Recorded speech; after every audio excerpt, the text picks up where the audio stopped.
Hey YouTube, this is Cassie. I'm back with another video after 3 years of not doing YouTube at all. I moved to Florida about 3 years ago. That's when I stopped, and just recently moved back to Missouri. I did like Florida a lot, it's just way too expensive. So, I'm going to do YouTube probably once a week, maybe Tuesdays. I'm thinking today is New Year's Eve, so I hope everybody has a great New Year. What to expect from my channel, it's pretty much going to be talking about video games, what I'm playing, reviews, talking about Game Club, my expectations for this upcoming year. That's probably going to be my next video as far as, games coming out that have been announced, which ones that I am looking forward to. May do some pickups. I had to downsize a lot because I had to have surgery. So I currently only have PlayStation 4, PlayStation 5, and Switch games in my collection. Xbox, I have a Series S, so I do play Game Pass a lot. But I'm looking to rebuild, hopefully, after I get some of these bills paid down. So, but it happens sometimes, and we can always just come back from that. So, today I'm going to be talking about the games that I completed in 2022. I had a goal of 12 games, and I actually beat 18 this year. A lot of them are like indie short titles, but I did move twice, so I didn't have as much time, I guess, as I really wanted to, but hopefully this upcoming year will be different. First game I played in 2022 and finished was Backbone. That is kind of a film noir type detective game. You play as a raccoon detective in this world where he's trying to figure out what's the cause of all these crimes that are going on. It kind of reminded me of Fable Comics or Wolf Among Us type of world with all the characters and everything. It was pretty interesting, but it was very short. The second game that I played was Omno. That was a game on Game Pass as well. Kind of like an open world, a small open world adventure discovery type game. Kind of reminded me of like Flower Journey, those types of games, but more of your character kind of, there was some platforming to it, but your character goes around and has to discover all the different species of animals and environments and stuff and landscapes, which, I mean, it was pretty interesting. I don't know if I would consider it a hidden gem. It's not really to that level, but it was a pretty fun game. That one was also pretty short. Then number 3 was a Memoir Blue. That was a game on Game Pass as well. Most of my games are Game Pass, but I play everything. But Memoir Blue was kind of like this story adventure game. There really wasn't too much to it. I didn't really enjoy it that much. I know a lot of people did, but it wasn't really for me. Then number 4 was Unpacking. It pretty much unwraps a story as this character grows up from childhood to like adulthood, of moving to different cities, different locations. So you've got to unpack all of their items out of like their suitcase, moving boxes and stuff, and place them in the room, and it kind of uncovers a story as you do that. It was interesting, but I started to get bored with it, and I was just ready for it to be done because it went on a little bit longer than I really wanted. Number 5 was Life is Strange True Colors. That was also on Game Pass. I love the Life is Strange games. They're not for everybody, but they have some of the most in-depth stories and like great storytelling. Characters are very relatable to a lot of people, and they some of them are really sad. The first Life is Strange is probably it had some of the saddest moments in any games that I've played. Life is Strange True Colors had a different character. It wasn't Max and Chloe or Chloe and Rachel. But this new character could kind of sense emotions and had these like superpowers, to where she could kind of change the way things happened. It's been a while since I played it, so I don't, it's kind of hard for me to explain, but it was a really great story. And there was one character from the original Life is Strange that appeared in this game and had kind of a big impact, which was kind of cool that they kind of crossed over. Number 6 was Pokemon Brilliant Diamond. Originally, I stopped playing Pokemon back like Soul Silver, so I didn't really get to that generation of Pokemon as a kid. I kind of quit like in high school playing Pokemon. Or middle school. No? High school. Yeah. I don't know. But anyway, so this was my first time playing with that generation of Pokemon. And I really did enjoy it quite a bit. I spent a lot of time. My problem with Pokemon is that I try to catch every single Pokemon that exists, and then I try to evolve all of them. I try to level them all equally. So it takes me a lot longer than it may take some people, but I did like the underground part of it where you could find Pokemon from like different generations in there, and it was good for grinding as well. I grind a lot on RPGs, so it typically takes me probably at least 10 hours longer than how long to beat says for completionist. I have a problem, but it's okay. Anyway, number 7 was Spider-Man Miles Morales. I loved the original Spider-Man game. They did a great job with Miles Morales as well.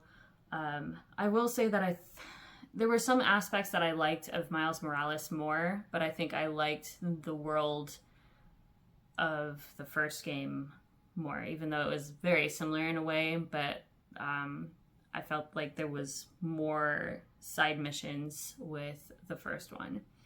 But Miles Morales did have more superpowers than Spider-Man, so it was kind of cool to use those in the game. Number 8, and my least favorite of the games that I played this year, was Doki Doki Literature Club Plus.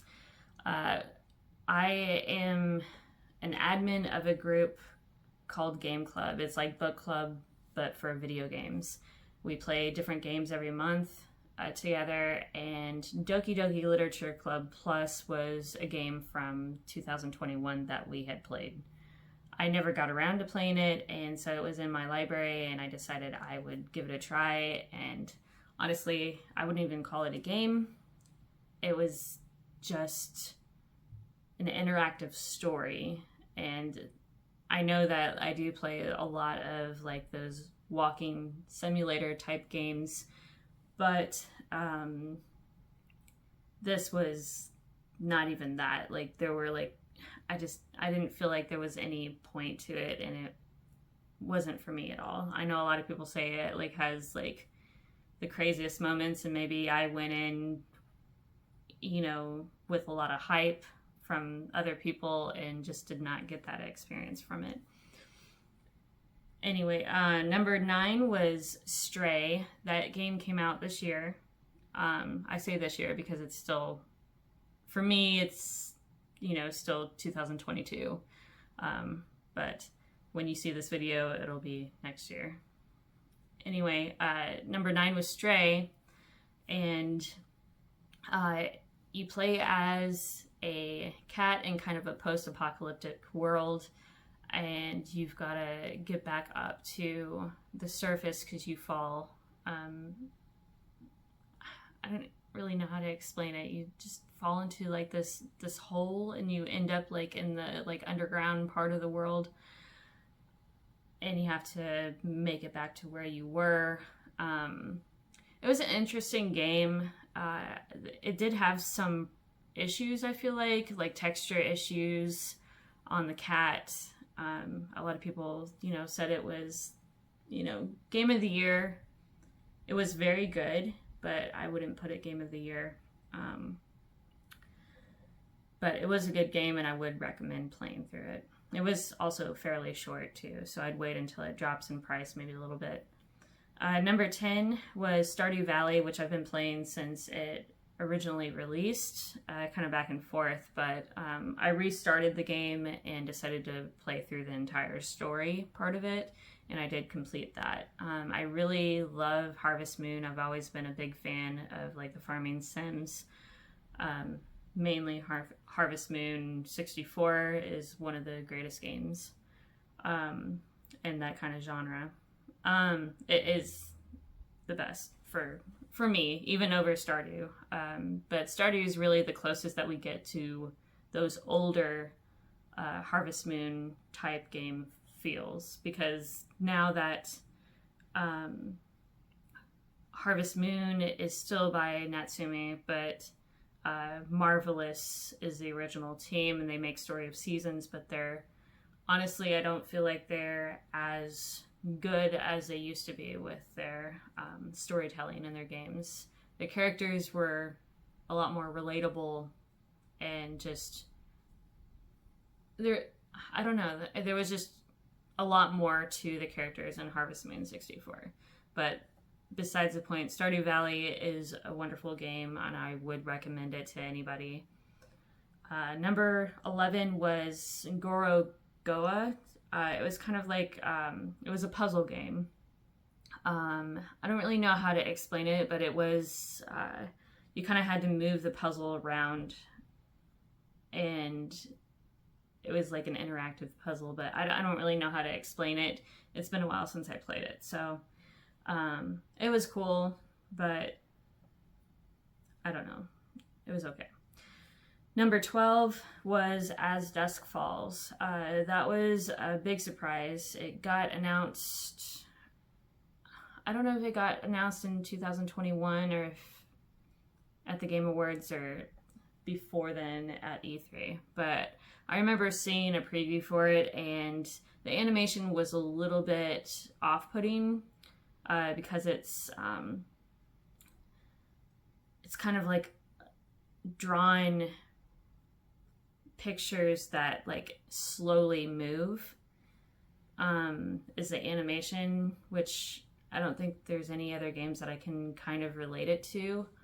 But it kind of plays as kind of like any Quantic Dream games like Heavy Rain, or even the Life is Strange games, kind of like the walking simulator story where your choices matter, but it's more open-ended, like the Quantic Dream games, where they do have a lot of different endings and outcomes depending on how you play. The story was very engaging. All the characters were very interesting. The soundtrack was great. I will say that's probably my number one game of last year. Besides Elden Ring, which I did not finish. So, there was, I don't know, it was a big surprise game, and I would recommend it. It was on Game Pass as well. And number 13 was Icy. That was another game club. It was another game club game that we played through. It was a side-scrolling, kind of like a fast-paced hack and slash type game. It was okay. It needed a lot of polishing, and I know it was probably just like a one-person, game. It was built by probably like one-person team, but anyway, it was all right. Number 14 was Child of Light. That was a previous club game that we had played, I don't know, last year or the year before, and I finally did get around to playing it. It was a really great game. I didn't necessarily like, it was turn-based action, but I hated that you had to kind of slow time down. It was too busy. The combat system was too busy. But otherwise, the game itself was a good game. The story was good. The art was really neat as well. Number 15, I think this was in October, I played through Costume Quest. I had played through the second one probably about 4 or 5 years ago, and it's this little turn-based action RPG where you play as this little kid who these aliens kind of come into your city, your town, and try to take all the candy away. And so you use your costumes, or the costumes are different types of outfits that like change your powers and stuff, and then you have to like go rescue your sister and get all the candy back. And it was kind of interesting. I would recommend it. It's definitely a Halloween game, a cute Halloween game.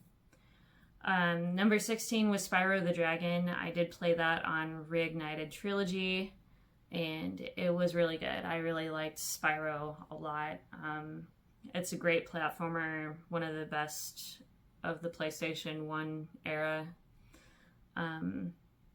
Everyone knows Spyro, but yeah, I would recommend it. I did platinum that one, so I got all the trophies.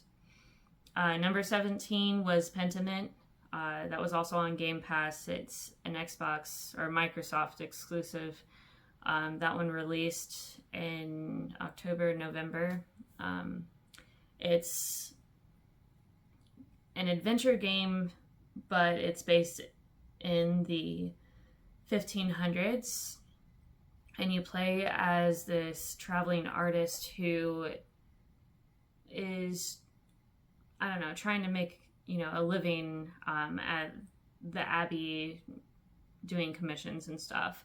And then you witness a murder in the Abbey, and you try to figure out who actually like did it. And it then kind of like expands over like a 15-year storyline.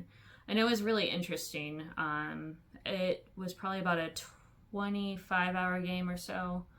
It's not for everybody. It's all text. There's no like verbal dialogue. So, but I would recommend it. And number 18 was Spyro 2 Ripto's Rage. That was a Game Club Game of the Month game as well. I did not like Spyro 2 nearly as much as the first Spyro. It was still a great game. It's just that I felt like the worlds weren't as interesting. There was a lot of backtracking that you had to do in Spyro 2, which you did not have to do in the first Spyro. You could go through one level and complete it in one go. Spyro 2 did have like new moves that you could use, which was really cool, but that also led to a lot of backtracking because until you learned those moves, you couldn't really do 100% on those levels. I did not platinum it because I didn't really care to go back and do that at that time. And those were all the games that I completed in 2022. My gaming goals for 2023, I want to play through 25 games.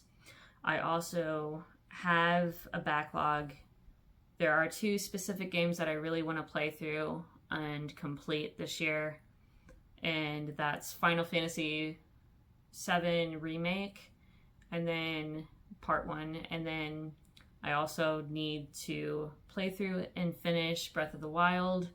I don't think I will finish that by the time Tears of the Kingdom comes out, but I know I won't. But hopefully by the end I will get those 2 out of the way. Right now I'm currently playing through what was that? Lonely Mountains Downhill. That one's on Game Pass. That one's Kind of reminds me of Downhill Domination, which is a hidden gem for me on the PlayStation 2, where it's like BMX, downhill mountains, and they're like crazy paths and stuff. It's not really a racing against other players type game. It's more trying to get through the crazy levels in a certain amount of time. And it can be hard at some points, but I'm playing through that right now. I'm playing through High on Life on Game Pass as well, which is a really fun game, and the humor is funny, but I'm not really like, I don't watch Rick and Morty, so I don't really, I don't know. I mean, it's still funny to me, but the only issue I have with it is the graphics look like their early PlayStation 3, and I don't know if that was an intentional or if it just was unfinished. That's really the only issue I have with that one. And then on PlayStation 5, I'm playing God of War Ragnarok, and I've also been playing on Switch. I've been playing, oh shoot, what am I playing on Switch? Oh, Pokemon Arceus. I am playing on Switch. I didn't realize that this was not a traditional Pokemon game when I started playing it. I don't know how I didn't know. But so at first I was kind of like turned off by that because I really wanted to play a traditional Pokemon game. But I'm starting to really enjoy it. It is pretty cool. And I will start playing Star Wars Knights of the Old Republic 2, which I never played through, but that is a game club game of the quarter game, so we play a game for 3 months if it's a longer game. And we're also playing Uncharted 4, but I've already played through that game 6 times, so I'm not playing that next month. So I'm leaving that extra time for the other games that I'm playing. And then, of course, the next video is going to be my most anticipated video games of 2023. And so until next time, I will see you guys later.